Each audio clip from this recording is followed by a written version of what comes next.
నమస్తే.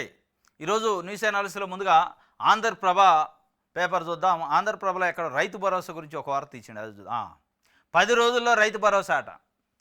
ఈ రైతు భరోసా ఎట్లుందంటే కాంగ్రెస్ పార్టీ క్యాబినెట్ విస్తరణ, కాంగ్రెస్ పార్టీలో పీసీసీ కార్యవర్గం, కాంగ్రెస్ పార్టీలో స్థానిక సంస్థల ఎన్నికలు ఆటి లెక్క ఉంది ఈ రైతు భరోసా కూడా. 10 రోజుల్లో రైతు భరోసా అట. ఈ 10 రోజుల్లో రైతు భరోసా అయింది. అయ్యాల అన్నదేంది, జనవరి 26, 2025 రోజు రిపబ్లిక్ డే వేడుకల్లో ముఖ్యమంత్రి రేవంత్ రెడ్డి గారు మార్చి 31 వరకు ఈ రాష్ట్రంలో ఉన్న ప్రతి రైతుకు ఒక్కళ్ళు కూడా మిగలకుండా రైతు భరోసా జమ చేస్తాం అన్నాడు. మార్చి 31 పోయింది, ఏప్రిల్ 30 పోయింది, మే 30 కూడా వచ్చింది. మళ్ళీ 10 రోజులు అయింది. ఎక్కడిది 10 రోజులు? మొన్న మళ్ళీ మే 23 నుంచి జమ వేస్తాం అయిపోతుంది అన్నారు. ఇంకా కాలేదట. ఇప్పుడు మళ్ళీ 10 రోజులు అని ఇచ్చారు. 10 ఎకరాల లోపు వారికి పెట్టుబడి సాయం, వానాకాలం సాగు వేళ అన్నదాతకు తీపి కబురు. ఇప్పటి వరకు 3.5 ఎకరాల లోపు వారికే చెల్లింపు. అకాల వర్ష బాధితులకు పరిహారం 2 నెలల క్రితం నష్టానికి చెల్లింపు. 41,000 మందికి 51.5 కోట్లు విడుదల. ఈ ఏడాది 15 రోజుల ముందే వానాకాలం సాగు ప్రారంభమైన నేపథ్యంలో అన్నదాతలకు రాష్ట్ర ప్రభుత్వం శుభవార్త చెప్పింది. ఇది శుభవార్త ఎక్కడదరా, పాత వార్త ఇది శుభవార్త ఎట్ట? ఇది ఎప్పుడో 2024 డిసెంబర్లో ఇవ్వాల్సిన డబ్బులు ఇది శుభవార్త ఎక్కడది? 4 ఎకరాలు అంతకంటే మించి సాగు భూమి ఉన్న రైతులకు రైతు భరోసాను మరో 10 రోజుల్లో పంపిణీ చేయనుంది. ఖరీఫ్ సీజన్ వరి నాట్లకు ముందే రైతుల ఖాతాల్లో రైతు భరోసా నిధులను జమ చేయనున్నట్టు ప్రకటించింది. ఈ మేరకు రైతు భరోసా పథకంపై రాష్ట్ర వ్యవసాయ శాఖ మంత్రి తుమ్మల నాగేశ్వరరావు కీలక ప్రకటన చేశారు. ఇప్పటివరకు 3.5 ఎకరాల వరకు భూమి కలిగిన రైతులకు మాత్రమే ఈ పెట్టుబడి సాయం అందించగా మరో 10 రోజుల్లో 4 ఎకరాలు లేదా అంతకంటే ఎక్కువ ఉన్న వాళ్ళకట. 10 రోజులు అంటే జూన్ అవుతుంది. మరి జూన్ ఎప్పుడు ఇవ్వాలి? ఇదంతా ఎట్టుందంటే గమ్మత్తు. పాతది తీసుకొచ్చి కొత్త దాంట్లో ఇచ్చి ఇత్తనం, అన్నదాతకు శుభవార్త, ఇత్తనాలు వేసే టైం అయింది. ఇత్తనాలు వేసే టైంలో ఇవ్వాల్సింది ఇంకోటి ఉంది. దాన్ని ఎగ్గొట్టే కార్యక్రమం చేస్తున్నట్టు అనిపిస్తుంది. జూన్ సీజన్లో ఒకటి ఇవ్వాల, మరి అవి కలిపిస్తారా? ఒక్కొక్కటి ఎగ్గొడుతున్నారు. ఒక సీజన్లోది మరిపించి ఇంకో సీజన్లో ఇస్తున్నారు. ఇది కథ. 10 రోజులు అంటే జూన్లో ఇస్తారంటే జూన్లోది అయిపోయా. మళ్ళీ ఇప్పుడు మే అయిద్దో మళ్ళీ డిసెంబర్ అయిద్దో కథ.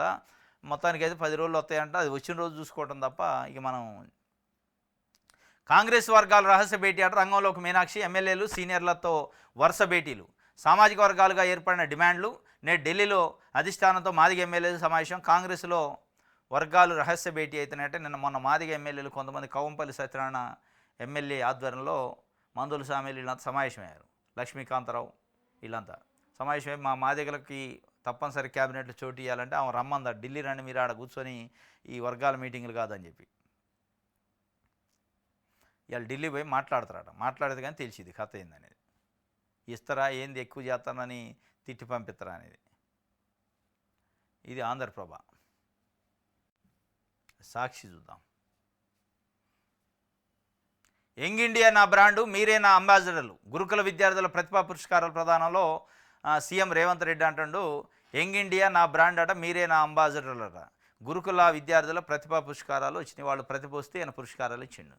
ఇవాళ గురుకుల విద్యార్థులకు సరైన బాత్రూమ్ లేవు, సరైన వసతులు లేవు, బిల్డింగులు లేవు, సొంత బిల్డింగులు. ఆల్రెడీ 2 ఏళ్ళు అయింది మీరు అధికారంలోకి వచ్చి, ఇంకా 2 ఏళ్ళు కావస్తుంది. అయినా కానీ అవన్నీ ఏర్పాటు చేయట్లే. మీరు నా అంబాసిడర్లు అంటున్నారు పిల్లల్ని. అంబాసిడర్లు అయితే మరి వాళ్ళకి కావాల్సిన నిధులు ఇవ్వండి, వాళ్ళకి కావాల్సిన సరైన వసతులు కల్పించండి.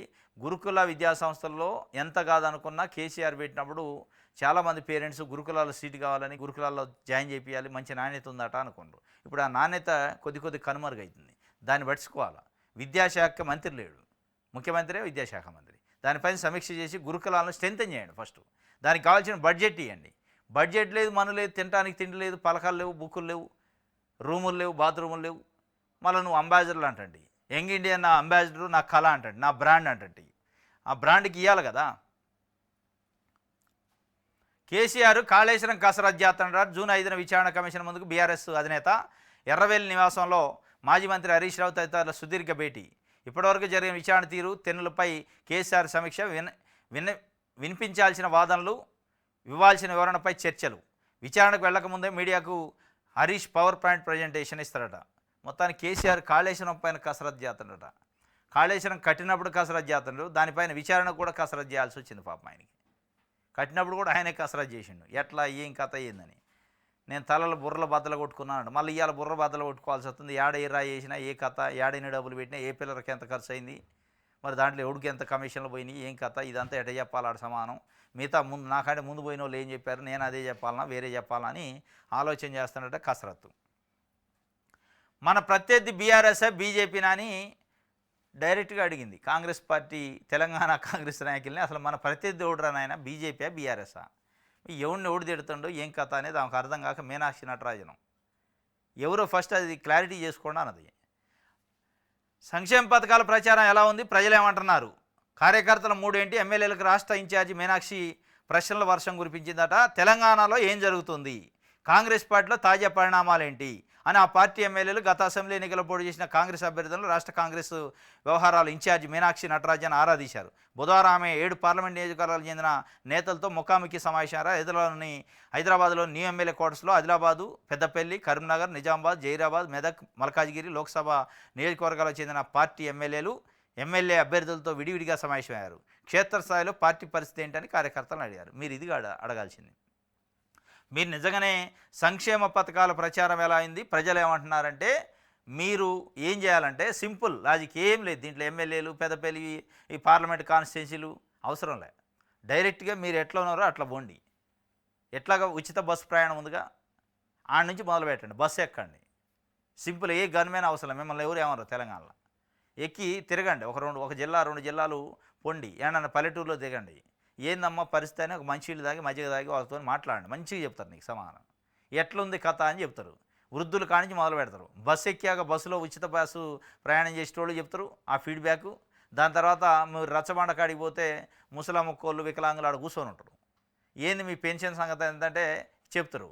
బండలు తిట్లు తిడతారు. రైతులు కలిస్తే రైతు భరోసా ఎట్టుంది ఏం కథ, రైతు రుణమాఫీ ఎట్టుందంటే బండలు తిడతారు. అది జాలి మీకు.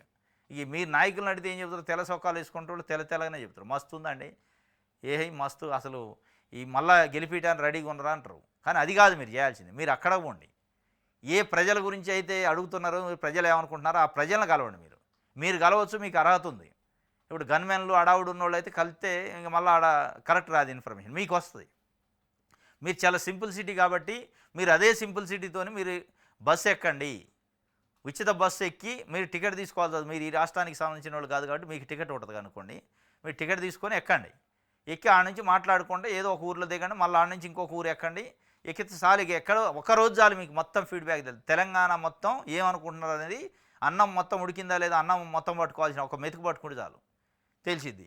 అది తెలిసాక మీరు ప్రత్యర్థి ఎవరు అసలు మన ఏమనుకుంటున్నారని అప్పుడు ఆలోచించండి. ఆంధ్రజ్యోతి ది జర్నలిజమా శాడిజమా, ఆ పత్రిక కథనాలపై కవిత ఫైరు. కొత్త పార్టీ పెడతారని కాంగ్రెస్లో చేరెక్కు రాయబారమని రాయడంపై సీరియస్ అయ్యారట. అది జర్నలిజమా శాడిజమా అనేది అది ఆ రెండు కాదు, ఇంకోటి ఉంది, అది మీకు తెలుసు. అది ఉంది, ఇది ఉంది. కానీ రాజకీయ నాయకులు మీరేం తక్కువ కాదు. ఆయన రాసింది వాస్తవం కాదని మీకు భవిష్యత్తులో తెద్ది. మీరు లిక్కర్ స్కామ్ అప్పుడు కూడా ఇదే అన్నారు. ఇదే ఆంధ్రజ్యోతి ఏబిఎన్ రాధాకృష్ణ గారితో ఓపెన్ హార్ట్ ఏందో అది పెడతారు కదా, ఓపెన్ హార్ట్ ఆర్కే, దాంట్లో చెప్పింది. మీరు చూసారా, నేను మా డాడీ మాట్లాడుతున్న మంచం కింద కూర్చొని చూసారా, బాత్రూంలో ఉండి చూసారా, ఎట తెలిసింది మీకు అన్నది. తీసిపోయి అరెస్ట్ చేశారు. ఆయన చెప్పిండు, ఆయన నువ్వు అరెస్ట్ అవుతున్నమాట, నీ పేరు డైరెక్ట్గా ఉందట తెలుస్తుందంటే అదంతా తప్పు, మీకు ఎట తెలుసు ఉట్టినే అంటారా అని అన్నది. ఉట్టిగా 6 నెలలు పోయి కూర్చొని వచ్చింది. ఇవాళ మళ్ళీ అంటుంది. మరి ఇది ఎంతవరకు నిజమో తెలియదు కానీ వాస్తవంగా మరి ఆంధ్రజ్యోతి కూడా ఎవరైనా తీసుకొని రాయాల్సి ఉండే. సంప్రదింపులు జరిగినాయా లేదా అంటే ఆమె చెప్పింది కదా, ఆమె లేదని చెప్పింది. ఆమె ఎవరైనా కూడా రాయాలి. మీకు తెలిసింది రాస్తూ కింద కవిత అయితే దీన్ని ఖండించారని రాస్తే అయిపోయేది. ఇక అడ్డగోలుగా అసలు ఆంధ్రజ్యోతి మొత్తం పోయి చూసి వచ్చినట్టు, వీడియోలు ఉన్నట్టు, ఆడియోలు ఉన్నట్టు, మంత్రి పదవుల కోసం బేరం పెట్టినట్టు ఇవాళ ఇంకోటి రాశారు కొత్త న్యూస్. ఆమె ఇప్పటికే జర్నలిజం స్ట్రాటజీ అంటుంది. ఇంకోటి ఏం రాశారు, 6 ఎమ్మెల్యేలు నేను తీసుకొస్తా, నాకు మంత్రి పదవి ఇస్తారా అని అడిగింది. 6 ఎమ్మెల్యేలు ఆమె ఎవరు ఇస్తారు, వచ్చేటోళ్ళు ఎవరు, వాళ్ళు మళ్ళీ ఏమొక మంత్రి పదవి కోసం వాళ్ళు ఎందుకు బలి అవుతారు, ఈ కనీసం అని ఉండాలి కదా. ఆమె చెప్పినట్టు రాశారు. సరే ఈ నిజమా అబద్ధాలు తర్వాత తెలుస్తాయి. ఆ శాడిజమా నిజంగానే జర్నలిజమా, దాంట్లో ఇంకేమో నిజం ఉందా, ఆంధ్రాయిజమా అనేది అప్పుడు తెలుస్తుంది.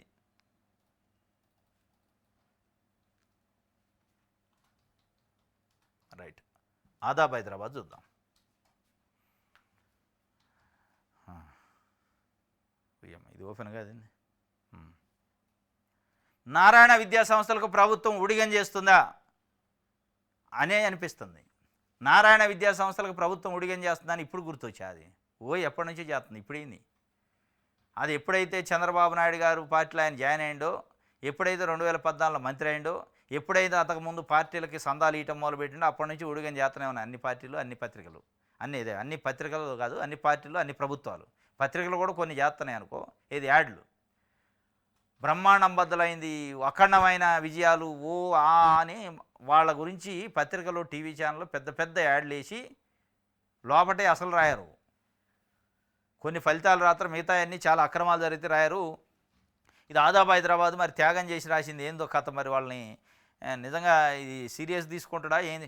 ఏకంగా ఒక జిల్లా కలెక్టర్ ఆదేశాలు ఇచ్చినా చర్యలు ఎందుకు తీసుకోవడం లేదు? ఒకసారి అధికారులు సీజ్ చేసినా తిరిగి నిస్సిగ్గా తెరిచిన దుర్మార్గం. సంగారెడ్డి జిల్లా రామచంద్రపురం మండలం వెలిమల గ్రామాల సంఘటన ఎలాంటి ప్రభుత్వ అనుమతులు లేకుండా నడపడం ఒక ఎత్తు, అడ్డగోలుగా ఐఐటి, జేఈ ఫౌండేషన్ పేరుతో లక్షల్లో ఫీజులు వసూలు చేయడం మరో ఎత్తు.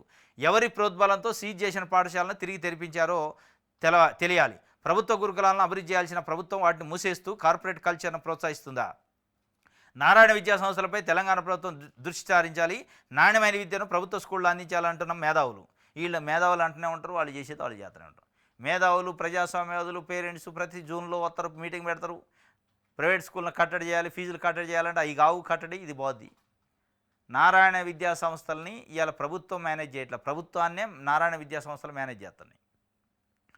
పర్యవేక్షణ ప్రభుత్వ అధికారులు చేయాలి. వాస్తవంగా డిఈఓలు, ఎంఈఓలు, వీళ్ళందరూ డిప్యూటీ డిఓలు, విద్యాశాఖ కమిషనర్ స్థాయి నుంచి ప్రభుత్వ మొత్తం కూడా ప్రైవేట్ స్కూల్ని మానిటర్ చేయాలి. వాళ్ళు వీళ్ళని మానిటర్ చేస్తున్నారు. ఇంత దుర్మార్గం ఎవరు ఊడిగం చేస్తారు, ఎవరు సీజ్ చేసిందని తెరిపించారంటే అధికార పార్టీ నాయకులు తెలిపేది. మొన్న 10 ఏళ్ల వరకు ఎవరు చేశారు? బీఆర్ఎస్లో ఉన్న నాయకులు మూటలు తీసుకునేది, మద్దతు ఇచ్చేది. ఇప్పుడు కాంగ్రెస్ వాళ్ళు చేస్తారు. దాంట్లో ఏముంటుందో పెద్ద విచిత్రమే లేదు. కానీ వాళ్ళకి మూటలు కావాలి, వీళ్ళకి అడ్మిషన్లు కావాలి, స్కూళ్ళు కావాలి. ఆయన ఒక సీనియర్ నాయకుడు, మంత్రిగా ఒక వెలుగుతున్నాడు. ఆయన సారథ్యంలో కార్పొరేట్ విద్యా సంస్థలు నడుస్తున్నాయి. ఆయన విద్యా సంస్థలకు ఎలాంటి ప్రభుత్వ అనుమతులు అవసరం లేదు. ఆయనకు 2 తెలుగు రాష్ట్రాల్లో ఒక ప్రత్యేక చట్టం ఏమైనా ఉందా అన్న అనుమానం కలగమానదు. ఈ పాటికే మీకు అర్థమై ఉంటుంది. ఆయనే మంత్రి నారాయణ. ఇబ్బడి ముబ్బడిగా నారాయణ విద్యా సంస్థలు నడుస్తున్నాయి. ఒకడు ఇక్కడ సీటు కావాలంటే హై రికమెండేషన్ కావాలి, లక్షల్లో ఫీజులు చెల్లించాలి. విద్య, వైద్యం ప్రతి ఒక్కరి జన్మకు, కానీ ఆ హక్కును కాలు రాస్తున్నాయి నారాయణ విద్యా సంస్థలు. ఈ సంస్థల్లో పేర్కొన్న అవినీతి మురికిని తొలగించడానికి ఎవరికి సాధ్యపడలేదు. నిజంగా సాధ్యపడలేదా, లొంగిపోతున్నారా అన్నది మేధావులు అడుగుతున్న ప్రశ్న. జవాబు ఎక్కడుందో తెలియడం లేదు. అనుమతులు కూడా లేకుండా విద్యా సంస్థలు నిర్వహించడం, తప్పని పరిస్థితుల్లో సీజ్ చేస్తే ఎలాంటి బెరుకు లేకుండా తిరిగి తెరవడం, చిన్న చిన్న తరగతులకే లక్షల ఫీజులు వసూలు చేయడం నారాయణ విద్యా సంస్థలు కామన్గా మారుతుంది. తెలంగాణ ప్రభుత్వం విద్యా సంస్థలపై ఎందుకు చర్యలు తీసుకోలేకపోతుందో అర్థం కావట్లేదు. ఆంధ్రప్రదేశ్ రాష్ట్రంలో చంద్రబాబు నేతృత్వంలో ఆయన మంత్రివర్గంలో మంత్రిగా కొనసాగుతున్నాడు. సాక్షాత్ తెలంగాణ ముఖ్యమంత్రి, విద్యాశాఖ మంత్రిగా ఉన్న రేవంత్ రెడ్డి ఎలాంటి అనుమతి లేకుండా ప్రైవేటు పాఠశాలలు నడుస్తున్న వాటిపై ఎలాంటి క్రమశిక్షణ చర్యలు తీసుకోకపోవడంతో రాష్ట్ర విద్యా వ్యవస్థ ఏ స్థాయి చేయాలని అర్థమవుతుంది అని విశ్లేషకులు దీంట్లో చెప్పడానికి ఏముంది. ఇవాళ అయింది ఆయన మంత్రి. 2024 జూన్ 12 నాడు మంత్రి అయినా. అంతకుముందు మంత్రి లేడుగా, మంత్రితో సంబంధం లేదు. ఇదంతా ఉట్టిముచ్చట.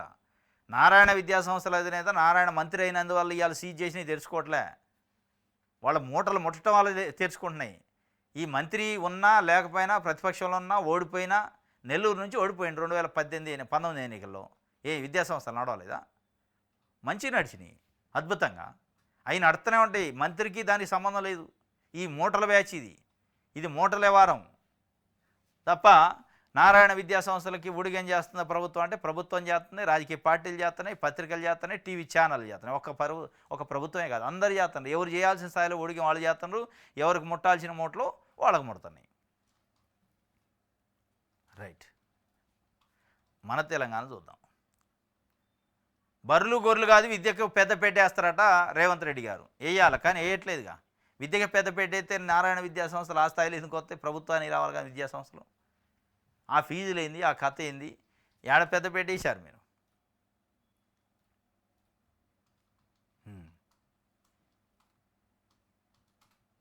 రైట్, ఇది ఆంధ్రజ్యోతి చూద్దాం. 6 ఎమ్మెల్యేలు తెస్తా, మంత్రి పదవి ఇస్తారా? కాంగ్రెస్ అధిష్టానాన్ని కవిత ప్రతిపాదన టీపీసీసీ సుముఖతట. 6 ఎమ్మెల్యేలు తెస్తానని ఆమె బేరం పెట్టిందట, మంత్రి పదవి ఇస్తారా అంటాను. ఇక ఆ మాత్రం రేవంత్ రెడ్డి 6 ఎమ్మెల్యేలను జాయిన్ చేసుకోడు, 10 మందిని జాయిన్ చేసుకున్నాడు, 6 జాయిన్ చేసుకోలేడు. ఇదంతా ఉట్టి ముచ్చట. కానీ నిజంగానే 6 ఎమ్మెల్యేలు వస్తే ఉట్టగా రారు. ఏమో మంత్రి పదవి ఇస్తే రారు. ఒకవేళ నిజంగానే కవిత 6 ఎమ్మెల్యేలను తీసుకొస్తే మంత్రి పదవి ఇవ్వచ్చేమో భవిష్యత్తులో చెప్పలేము. అది అసాధ్యమనే నేను చెప్పట్లేదు కానీ ఆ 6 ఎమ్మెల్యేలకు కూడా ఏదో ప్యాకేజీ ఉంటుంది. మళ్ళీ వాళ్ళకి ఏదో కాంట్రాక్టు ఏదో డబ్బులు ఎన్ని వేల కోట్లు ఇస్తేనే వస్తాడు. వాడు ఎందుకు వస్తాడు ఇటుగా? నేను కవితకు మంత్రి పదవి ఎత్తుగా నువ్వు వచ్చి కండ కప్పించుకో అని గంగిరేద్దా వాడేమన్నా? వాని బాధ అనుకుంటుంది. వాడి ప్యాకేజీ వాడికి ఉండాల్సిందే ఎవడైతే జాయిన్ అవుతుండో. ఇప్పటికే 10 మంది ఎమ్మెల్యేలను తీసుకోండు రేవంత్ రెడ్డి. ఇక 6 తీసుకోలేకున్నాడు. ఒకవేళ నిజంగానే కవిత చేతులు 6 ఉన్నారనుకో, ఆ 6 కూడా డిమాండ్ ఉంటుంది. నాకేం మంత్రి ఇవ్వాలో వాళ్ళ 6కి పలానా కడెం ప్రాజెక్టు పలానా అది పోలవరంలో లేదా దీంట్లో పోలవరం కాదు ఇప్పుడు ఏదో అంటుండే కొత్త ప్రాజెక్టులు చెప్తుండు కదా, ఇవన్నీ అవి ఇస్తేనే వస్తారా అంటారు. వాళ్ళు ఇవ్వాలి. ఇది నడిచిద్ది. ఉట్టిదే 6 ఉట్టికి రారు. ఏది పడితే అది మాట్లాడితే ఎలా? ఎమ్మెల్సీ కవిత అంశంపై ఏ వ్యాఖ్యలు చేశారు? మీ సొంత అజెండాను పార్టీ ఎజెండాగా రుద్దొద్దు. జాతీయ పార్టీలో ఉన్న మన విషయాన్ని మర్చిపోతుండ్రా? ఏ స్థాయి నాయకులైనా పార్టీలైనకి తగినట్టే మాట్లాడాలి. ఎంపీ రఘునందన్ వ్యాఖ్యలకు పరోక్షంగా ప్రస్తావిస్తూ బీజేపీ నేతలకు కిషన్ రెడ్డి క్లాసు. మన రఘునందన్ రావు చెప్పిండు అసలు కేసీఆర్ బయటికి పంపించి పార్టీ పెట్టిస్తానే అన్నాడు. అది బగ్గునంద. మరి కిషన్ రెడ్డికి ఎందుకో కాలింది. మరి ఆ బాధ ఏందో తెలియట్లా. కిషన్ రెడ్డి కాలటాని వెనక మరి కేసీఆర్ ఉన్నడా లేకపోతే కవిత ఉందా? ఏది పడితే అది మాట్లాడద్దు అని. మరి ఏది పడితే అది మాట్లాడద్దు అంటే ఆయన ఎంపీ, సీనియర్ నాయకుడు, అడ్వకేటు. కొంత ఆయన మాట్లాడేదానికి మీడియా ఎక్స్పోజర్ ఉంటుంది. ప్రజలు కూడా మెచ్చుకుంటారు. అలా మీరు ఏం మాట్లాడరా?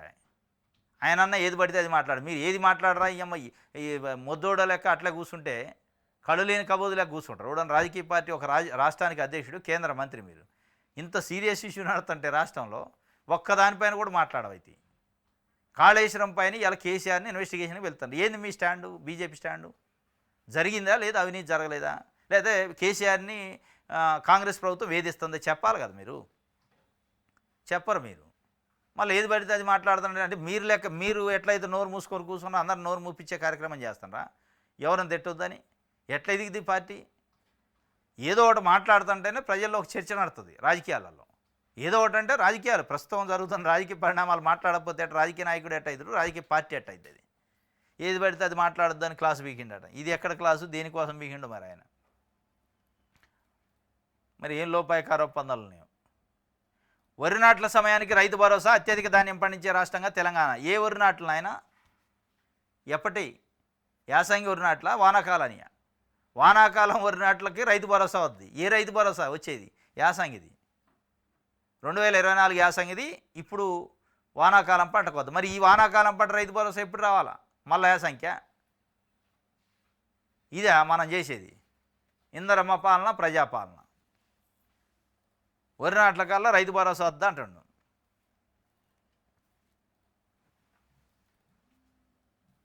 రైట్. దిశ చూద్దాం. ఉరి అమ్మ, ఇందులో పెద్ద జోకు. 15 ఆగస్టులోపు సర్పంచ్ ఎన్నికలు, రైతు భరోసా, పిసిసి కార్యవర్గం, ఇదేంటి క్యాబినెట్ విస్తరణ. ఇవన్నీ డేట్లు అప్పుడప్పుడు వస్తుంటాయి. 15 ఆగస్టులోపు, జూలై ఫస్ట్ వీకు, జూన్లో ఆఖరి వీకు. ఈ 15 ఆగస్టులోపు అట సర్పంచ్ ఎన్నికలు వస్తాయట. ముందు ఎంపీటీసీలు, జెడ్పీటీసీలు, ఆ తర్వాత ఏదో ఒకటి పెట్టంటారు ఆయన ముందు. అదో ఇదో కానీ ముందు ఆ 15 ఆగస్టా లేదా 15 సెప్టెంబరా? అది నికరం ఏమైనా ఉందా? దాంట్లో ఏమైనా క్రైటీరియా కానీ ఏమైనా బేస్ ఉందా అంటే ఏముండదు. ఉత్తికి వార్తలు వస్తూ ఉంటాయి. క్వశ్చన్ మార్క్ పెట్టారు. ఆ వెంటనే మున్సిపల్ ఎన్నికలు 45 రోజుల పాటు వరుసగా ఎలక్షన్స్ అయినట. స్థానిక ఎన్నికల పూర్తికి ప్రభుత్వం కసరత్తు. జూన్ చివరికల్లా లేదా జూలై తొలి వారంలో ఎన్నికల షెడ్యూలు. ఆ లోపే రైతు భరోసా కంప్లీట్ చేసేలా ప్లాన్. ఓహో, అది అయ్యే ముచ్చడు కాదు, ఉట్టిదే. కానీ రైతు భరోసా ఆగస్టు 15 లోపు కాదు, మన కాదు. ఎన్నికల షెడ్యూల్ వచ్చేటప్పటికి ఐద్యం ఒకలా. ఏది పాతది ఐద్యం కానీ కొత్తది కాదు. ఇప్పుడు వానాకాలాంది కాదు. ఇప్పుడు వానాకాలాంది వేయాలి కదా. మళ్ళా నువ్వు అది కంప్లీట్ చేసి అయిపోయింది నీకంటే ప్రజలు ఏం పిచ్చోళ్ళు కాదు. లెక్కలు చూసుకుంటారు వాళ్ళు. పాస్బుక్ తెచ్చుకొని స్టేట్మెంట్ తీసుకొని రైతులు నువ్వు ఎప్పుడెప్పుడు వేసినాయి, ఏం కథ వేసినాయి, ఏం మాటలు చెప్పినా అన్నీ రాసుకొని ఉన్నారు. అవన్నీ దగ్గర పెట్టుకుంటారు. ఒక్కో ఎన్నిక వారం గ్యాప్ ఉంటుందట. జూన్ చివర లేదా జూలై తొలి వారంలో షెడ్యూల్ వద్దట. ఎంపీటీసీలు, జెడ్పీటీసీలు, తర్వాత సర్పంచ్లట, తర్వాత మున్సిపల్ ఎన్నికలు ఉంటాయట. మరి ఇది ఎట్టిపోయిందో బీసీలకి రిజర్వేషన్. ఇది గాలికి పోయినట్టే ఉంది. సీఎం పదవి ఆకాశం నుంచి ఊడిపో. గత ముఖ్యమంత్రి 10 ఏళ్లలో ఎవరిని కలవలేదు. నేను అందరికీ అందుబాటులో ఉంటున్నా. దొరల పాలనకు ప్రజాపాలనకు అదే తేడా. సీఎం పదవి ఆకాశం నుంచి అటు ఊడిపడింది. వాన అదేమన్నా ఆకాశం నుంచి ఊడిపడటానికి? వర్షం అయితే ఆకాశం నుంచి పడింది. సీఎం పదవి ప్రజలు ఓట్లు వేస్తే వస్తుంది. ప్రజలు ఓట్లు వేశారు. దేనికి వేశారు? కేసీఆర్ మీద కోపంతో నీకేశారు. నువ్వేం చేస్తావు? కేసీఆరే బెటర్ అని ఆయన అనేటట్టు చేస్తాండి. కేసీఆరే బెటర్ ఉండే. రైతు భరోసా యాసంగిలో ఇచ్చిండు, వానాకాలంలో ఇచ్చిండు. ఈయన వానాకాలం యాసంగిలో ఇస్తాడు, యాసంగిదే వానాకాలంలో ఇస్తాడు. ఇది ఎక్కడ కథ అని చెప్పి తిట్టుకునే పరిస్థితి. నేను అందరికీ అందుబాటులో ఉంటున్నా అంటాను. ఉంటే ఏం సుఖం? పూజకు పనికిరాని పువ్వు ఉంటే ఏంది, లేకపోతుంది. అందుబాటులో ఉంటున్నారు, పని కావట్లేదు కదా. ఏ పని ఎక్కడిదక్కడే ఉన్నాక అందుబాటులో ఉంటేంది, లేకపోతుంది. లేదా అందుబాటులో ఉంటుందా లేదా అనేది ఒక పాయింట్. కానీ అందుబాటులో ఉన్నా లేకపోయినా ప్రజలకు కావాల్సిన అన్ని పనులు అవుతున్నాయి అనేది రెండో పాయింట్. అది కావట్లేదు కదా. ఏం చేద్దాం అంటుండు హరీష్ రావుని, అల్లుడిని అడుగుతుండు మామ. రేపు ఏం చేద్దాం, నేను ఫస్ట్ పోదు కదా, నేనేం చెప్పను, మళ్ళీ నువ్వేం చెప్తూ అని చెప్పి మూడోసారి ఇప్పటికి కేసీఆర్తోని హరీష్ రావు భేటీ అయ్యండి. 20,000 ఫామ్ 4 గంటల చర్చలట. తింటాం కూర్చోవటం, ఇక అదే చర్చ అటుంది. ఏం కథ, ఏమైనా జైలుకు పోయే అవకాశం ఉందా, పంపెత్తడా, మరి ఏంది అసలు ఏమనుకుంటున్నారు బయట అని అడుగుతున్నట్టుంది. రైట్.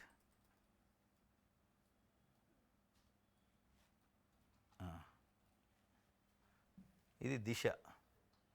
నమస్తే తెలంగాణలో. బొంకుల బాబు బడాయి తెలంగాణ తలసిరిని పెంచింది ఆయనేనట. మన గోదావరి ప్రాజెక్టులను అడ్డుకునే లేదట. తెలుగు నేల అంటూ 2 కళ్ళ సిద్ధాంతం చెప్పిండు. తెలంగాణలో కూడా తలసరి ఆదాయం పెంచింది చంద్రబాబు నాయుడు గారు అంట. అక్కడ ముఖ్యమంత్రికి ఉండి ఇక్కడ పెంచిండట. దాన్ని నిన్న మహానాడులో చెప్పిండట. ఇది ఎట్ట సాధ్యం అంటే అది చంద్రబాబు నాయుడు గారికే సాధ్యం అయింది. 2 కళ్ళు ఉన్నాయి కాబట్టి ఒక కన్ను వేసినట్టుంది. కాబట్టి ఇంకో కన్ను మరి ఇంటూ మార్కు ఉంది. ఇదే తెలంగాణ కన్ను. ఇది ఒకటే కనపడుద్ది ఆయనకి. ఇది కనపడదు కానీ కనపడ్డట్టు నటిస్తారన్నమాట అని ఈ నమస్తే తెలంగాణ రాస్తుంది. ఇది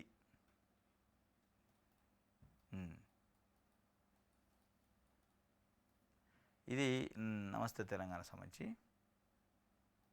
రైట్. ఇది ఈరోజు న్యూస్ అనాలిసిస్. రేపు తాజా వార్తలతో తిరిగి కలుసుకుందాం. Thank you.